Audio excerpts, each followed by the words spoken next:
welcome back to my kitchen. You're gonna be excited because I am finally making what you've been asking me for, cake! We're gonna make a French apple cake and we're gonna get started with some beautiful apples.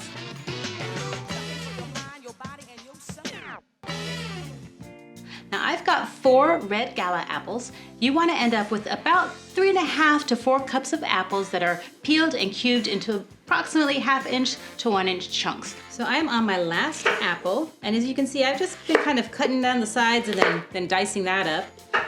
All right, so I'm gonna get these last apple bits in there. So you see this is 4 cups up to this line, I think, right around there somewhere. So this is right between 3.5 and 4 cups of apples. If you go a little over, a little under, not a problem. Let's get started with the batter. The first thing I'm gonna do is put in 1 stick of butter, and I've had this out at room temperature while I was peeling the apple, so it's gotten a little soft, which makes the makes the blending a little bit faster.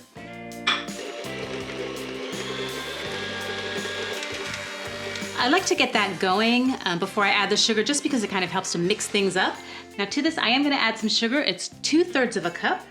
I'm just gonna pour it right in there, and that's not a lot of sugar. If you bake a lot of cakes or cookies, 2/3 of a cup really is not much. And you really wanna get that nice and incorporated with the butter. So it's nice and fluffy, and I'm actually gonna open this up and scrape it down before I add my eggs. All right, to that I'm gonna add 2 eggs. And I like to crack them in a bowl first, just in case some shell gets in there. That way you can get it out of here before you have to try to get it out of there. We're gonna put these in one at a time and just give it a quick blend after each one.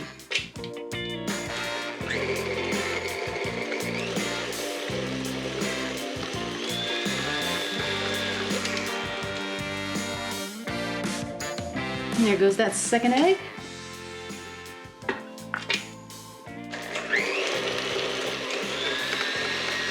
Okay, that's been blending for about a minute. You really want to incorporate both of those eggs into that butter and sugar mixture, and we're gonna get the flour ready.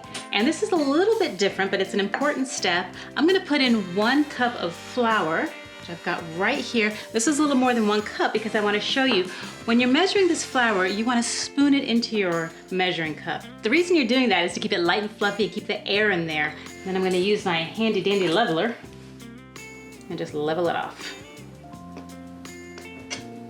Et voila. So 1 cup of flour. I'm going to add 1 teaspoon of baking powder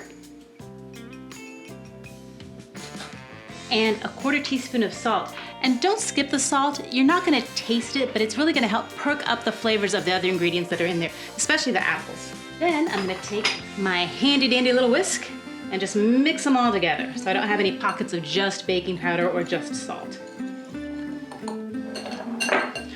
I don't want to forget to mention that I have preheated my oven. It is set at 350 degrees. Now I'm going to continue on with my wet ingredients. I'm going to add some vanilla paste. If you have vanilla extract, that's perfectly fine. Put a teaspoon of that in.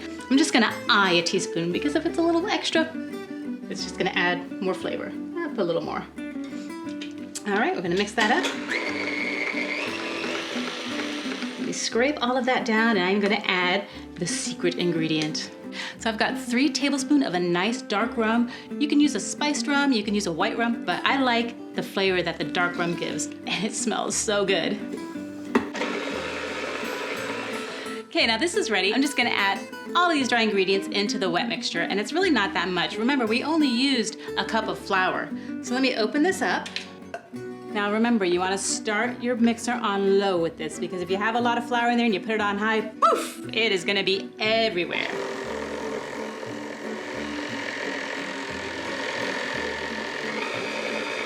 And once these apples go in, watch what happens. So you really want to make sure you mix it in well and go underneath the apples to get all of that batter incorporated in there.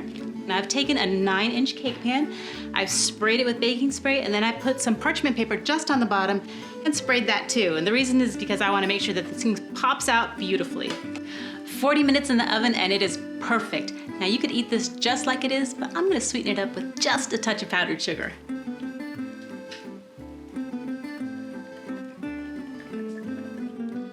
Now that is a perfect rustic French apple cake. You guys play your cards, right? Maybe I'll bring some into the studio. Bon appetit!